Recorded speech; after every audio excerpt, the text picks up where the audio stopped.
पहले समाजवादी पार्टी के राष्ट्रीय महासचिव पद से इस्तीफा, उसके बाद सपा की सदस्यता से इस्तीफा और अब विधान परिषद की सदस्यता से भी इस्तीफा दे चुके सोमप्रसाद मौर्य इस वक्त हमारे साथ हैं।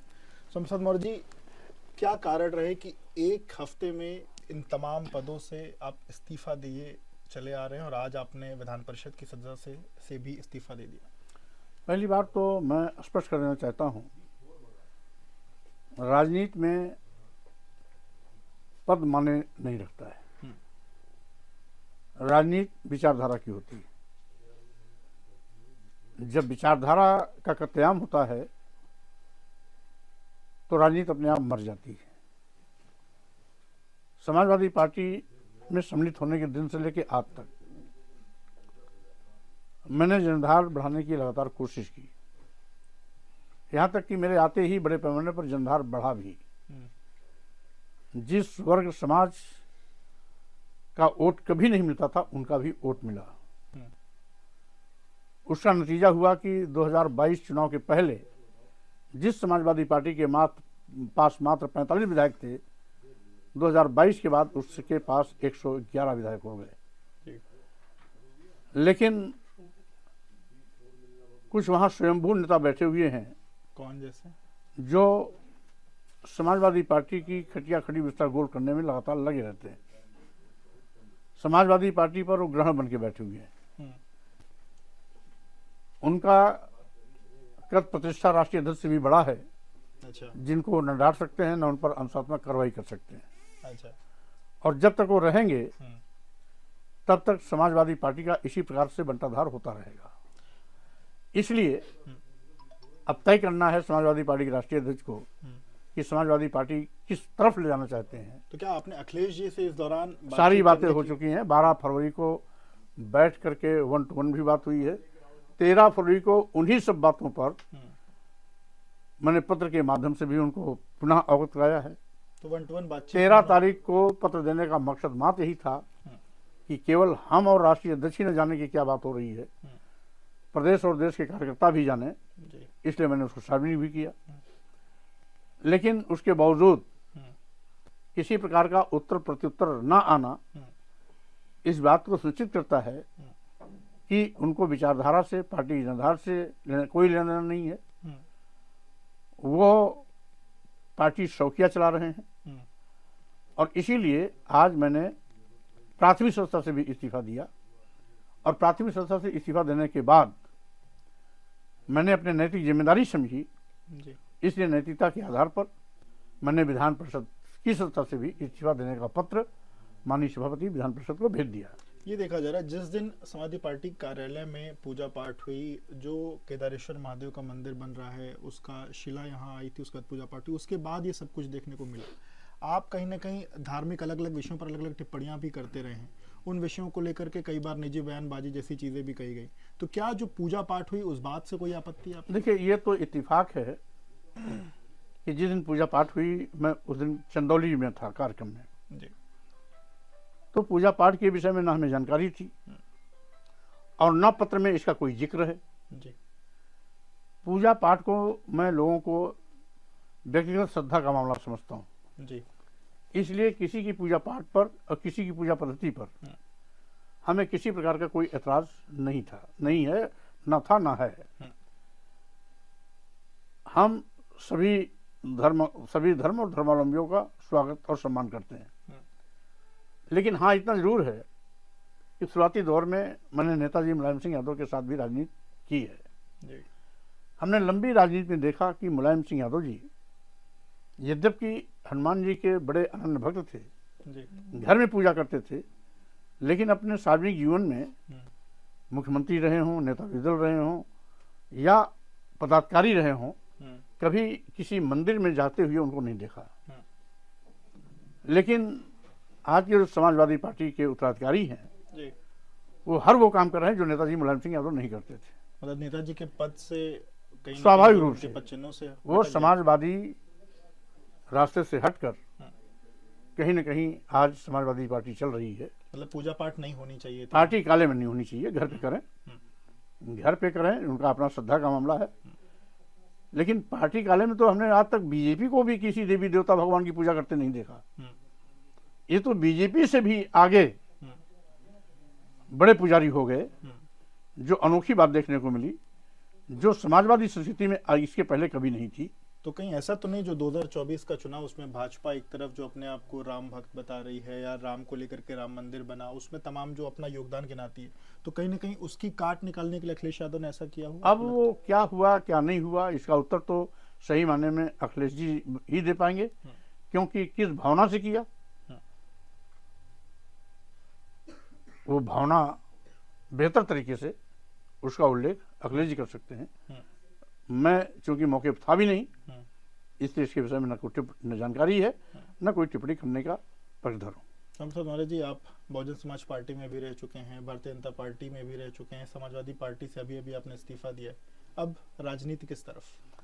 देखिए, वैचारिक टकराहट ही हमेशा मुझे ऐसा करने के लिए बाध्य किया। मैं लगातार 22 साल तक बहुजन समाज पार्टी में रहा, मिशनरी कार्यकर्ता के रूप में काम किया। जब तक बाबा साहब डॉक्टर अम्बेडकर का मिशन था, मानव काशीराम जी का सामाजिक परिवर्तन का आंदोलन था, तब तक मैं अगली कतार का कार्यकर्ता बन के काम किया। बहुजन हिताय बहुजन सुखाय के नारे से हटकर जिस दिन सर्वजन सुखाय सर्वजन हिताय के नारे पर बहुजन चली, उसी दिन से बहुजन समाज पार्टी की उल्टी गिनती की शुरुआत हुई। मैंने समझा बुझा के कई बार पटरी पर लाने की कोशिश की, लेकिन नेता ने बात अनसुनी कर दी। तो नतीजा हुआ कि उस समय भी एक सवाल, क्या सर्वजन हिताय नहीं होना चाहिए? नेता उस समय भी मैंने नेता विरोधी दल का पद छोड़ा था, राष्ट्रीय महासचिव का पद छोड़ा था, बीजेपी में कैबिनेट मंत्री था, लेकिन जिस समय अनुसूचित जाति जनजाति और पिछड़ों के आरक्षण खत्म करने की कोशिश की गई, प्रस्ताव रोकने का कैबिनेट प्रस्ताव मैंने रोकने का प्रयास किया, फिर भी नहीं रुका, और 69,000 सीटों की भर्ती में चयनित दलित और पिछड़े अभ्यर्थियों के नाम पर सामान्य वर्ग के लोगों को नियुक्ति पद दे दिया। तो मैंने बीजेपी को भी सबक सिखाने के लिए अपना कैबिनेट मंत्री पद छोड़ा, क्योंकि हमारे लिए आइडियोलॉजी बड़ी है, हमारे लिए मंत्री पद बड़ा नहीं है, राष्ट्रीय महासचिव का पद बड़ा नहीं है, एमएलए का पद बड़ा नहीं है, एमएलसी का पद बड़ा नहीं है। हमारे लिए सबसे बड़ी बात है हमारे महापुरुषों की विचारधारा, मिशन, वही हमारी थाती है, और इसको बचाने के लिए हम किसी से भी टकरा जाते हैं। हमें पहाड़ से भी टकराना पड़े तो भी मैं टकरा जाऊंगा, लेकिन मैं विचारों से समझौता नहीं कर सकता। तो क्या सर्वजन हिताय यानी कि सबका हित नहीं होना चाहिए, सब लोग सुखी ना रहे, सर्वजन हिताय सब? देखिए, जो पहले से हजारों साल से मलाई खा रहे हैं, हजारों साल से सभी पदों पर 100% कुर्सियों पर बैठे हुए हैं, जो 10% लोग 90% पदों को एंजॉय कर रहे हैं, उनको आरक्षण की क्या जरूरत है? वो तो खुद ही पहले से धन धरती शिक्षा सामान सब कुछ उनके पास है, उनके पास सरकारी नौकरियां हैं, उनके पास खेत भी 70% है, उनके पास रोजगार भी 70% है। जब सब कुछ उनके पास है तो हमें प्राथमिकता उसकी देनी है जो समाज में हजारों साल से धन धरती शिक्षा सम्मान से वंचित किया गया हो, और जिसका धन धरती शिक्षा सम्मान हर लिया गया हो। आज उसको आरक्षण की जरूरत है, उसको सहारे की जरूरत है, उसको प्रतिनिधित्व की जरूरत है, उसको संवैधानिक संरक्षण की जरूरत है। जिसके पास हर दृष्टि से वो माला माल है, उसको संवैधानिक संरक्षण की आवश्यकता नहीं। अच्छा, ये जो आपकी नई पार्टी है, ये किस रूप में काम करेगी, क्या इसका मोटिव क्या है नई पार्टी का? मानव काशीराम जी का नारा था बहुजन हिताय बहुजन सॉरी एक नारा था, जिसकी जितनी संख्या भारी उसकी उतनी भागीदारी। इसी फार्मूले पर मैं समाज के सभी लोगों को, समान विचारधारा के लोगों को एक जगह मंच पर लाएंगे। इस देश के दलितों, आदिवासियों, पिछड़ों, महिलाओं, अल्पसंख्यकों, गरीबों, मजदूरों, किसानों के हितों की सर्वोच्च प्राथमिकता सुनिश्चित करते हुए सत्ता शासन में समानुपातिक भागीदारी भी सुनिश्चित करने का प्रयास करेंगे। तो इसका जो ये 12 तारीख को आपकी जो ये पहली रैली होने जा रही है, इसके बाद इसको आप 22 तारीख को, इसके बाद 2024 का चूंकि चुनाव सामने है, तो क्या आपकी पार्टी अकेले चुनाव में उतरेगी या किसी दल को समर्थन? क्योंकि ऑलरेडी देखिए, कुल मिलाकर के भाजपा कुल मिलाकर के 22 फरवरी को दिल्ली तालकटोरा स्टेडियम में कार्यकर्ताओं से रायशुमारी कर नई पार्टी का ऐलान करूंगा। आज वर्तमान में जो देश की बदहाली है, कि आज अनुसूचित जात, अनुसूचित जनजात, पिछड़ों का आरक्षण खत्म किया जा रहा है।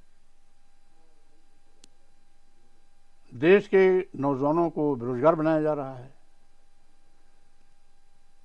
महंगाई से आम लोगों का जीना हराम कर दिया गया है। आज देश गरीबों का हो गया है, क्योंकि सरकार खुद ढोल पीटती है कि हम 80 करोड़ लोगों को 5 किलो 10 किलो चावल देते हैं। यानी 80 करोड़ लोगों को इस सरकार ने गरीब, मजलूम, बेचारा बना दिया, जिनके रोटी का आधार 5 किलो 10 किलो चावल रह गया, जिनकी जिंदगी का मकसद 5 किलो 10 किलो चावल रह गया।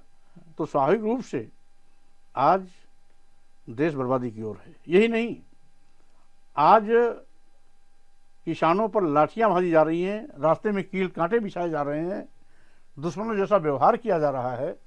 यानी लाभकारी मूल्य दिलाना तो दूर, लाठियों से स्वागत किया जा रहा है। जिन व्यापारियों ने कभी वोट और नोट दोनों दिया था, उनकी भी कमर तोड़ने के लिए ईडी का दुरुपयोग किया जा रहा है। लोकतंत्र की आवाज को कुचलने के लिए ईडी, सीबीआई, इनकम टैक्स को आज हथियार बनाकर विपक्षी पार्टी के नेताओं की आवाज बंद करने की कोशिश की जा रही है। संविधान के साथ मजाक किया जा रहा है। ये पहली सरकार है जो देश की सारी संपत्तियों और सरकारी संपत्तियों को निजी हाथों में औने पौने दामों में बेचने का पाप कर रही है। जैसा कि सभी बंदरगाह बेच दिए गए, एयरपोर्ट बेच दिया गया, एयर इंडिया बेच दिया गया, सभी रेलवे स्टेशन बेच दिए गए, कई दर्जन ट्रेनें बेच दी गई, LIC जैसी बड़ी संस्था बेच दी गई। यानी जिन विभागों में सरकारी नौकरियां मिलने की नौजवानों को उम्मीदें थी, उन उम्मीदों का भी कत्लेआम हो रहा है। ऐसी हालात में इंडिया अलायंस इस समय देश की आवश्यकता है और सबको मिलकर उसको मजबूत करना चाहिए। इंडिया अलायंस के साथ आप जाएंगे आने वाले दिनों में? अब स्वाभाविक रूप से पार्टी तय बन जाने के बाद हम लोग सामूहिक रूप से फैसला करेंगे, लेकिन वर्तमान परिवेश में आज इंडिया अलायंस देश की मांग है। राहुल गांधी से कोई बातचीत इस दौरान आपकी? अभी चूंकि मैं अपने कार्यक्रम में लगा हूँ, कोई अभी न बात, न चीत, न मुलाकात।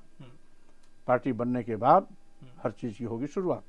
बहुत बहुत शुक्रिया बात करने के लिए। तो आप स्वामी प्रसाद मौर्य जी को सुन रहे थे, जिन्होंने साफ किया कि 22 तारीख को उनकी पार्टी की रैली है और उसके बाद आने वाले दिनों में वो फिलहाल इंडिया गठबंधन की तरफ देख रहे हैं और उनका मानना है कि इंडिया गठबंधन ही फिलहाल एक ऐसा गठबंधन है जो देश को आगे ले जा सकता है।